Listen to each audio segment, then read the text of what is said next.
السلام عليكم ورحمة الله وبركاته. ازيكم يا حبايبي؟ عاملين ايه؟ يا رب تكونوا بخير وبصحة وسعادة يا رب، ودايما كده في أحسن الأحوال.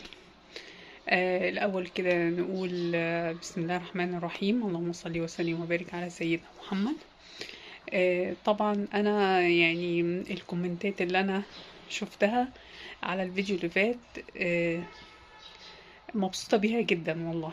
ناس كتير يعني ادتني نصايح وادتني حلول وشاركتني في اللي انا قلته في الفيديو اللي فات. وكتر خيركم كلكم، واللي اقترح عليا ابدا بايه الاول، واللي اقترح عليا ان انا اهتم بصحتي، واللي يعني واللي وساني. فيعني الحمد لله، يعني مبسوطة بحبكم ليا والله، وانا كمان بحبكم جدا جدا جدا، ربنا اللي يعلم. بس على قد ما في كومنتات حلوة اسعدتني وناس شاركتني، للأسف كان في بعض طبعا الايه الحاجات اللي اتقالت. يعني اللي يقولك دي بتمثل دي بتعمل فيديو علشان تلم مشاهدات. دي مش عارفة كانت مختفية عشان ايه. يا جماعة يعني انا هقول لكم ايه، لا دي بتصور الفيديو وهي بتضحك، مفيش حد بيضحك ويكون تعبان. طب انتوا عايزيني اطلع اعيط؟ عايزيني اكتئب؟ انا بسيبها على ربنا. ربنا ايه معايا في كل الاحوال، حتى لو الناس مش معايا ربنا موجود وربنا معايا الحمد لله.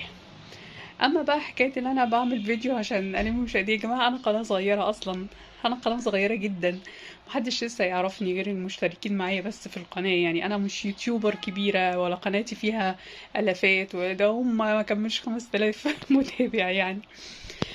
فالحمد لله يعني. بص، هو مفيش حد بيسيب حد في حاله. لا اللي تعبان بيسيبوه في حاله، ولا اللي مبسوط بيسيبوه في حاله، ولا اللي غني بيسيبوه في حاله، ولا اللي فقير بيسيبوه في حاله. فمفيش حد بيسيب حد في حاله. فعلى العموم يعني انا ردا بس على الناس اللي اتكلمت كده، انا هوريكم الشقة شكلها ايه. انا ما كنتش طبعا عايزة اوريكم علشان ما تقولوش ازاي سايبة شقتها كده وهي مش نظيفة، هي ما بتنضفش. لا والله يا جماعة انا بنضف كل حاجة والحمد لله. والشقة دي قبل 3 شهور كانت زي الفل يعني الحمد لله. بس بقى الواحد هيعمل ايه؟ قدره، نصيبه، الحمد لله الواحد راضي بيها. انا هوريكم الشقة عاملة ازاي. وانا كنتش عايزة اوريكم عشان ما تزعلوش يعني على الشقة، وزي ما انا زعلانة. بس هنعمل ايه يعني الحمد لله. هوريكم دلوقتي ماشي وتشوفوا معايا. والناس اللي بتقول اللي انا يعني بقول اي كلام في اي كلام هتشوف. بس يعني تزعلوش بقى. يلا تعالوا اوريكم.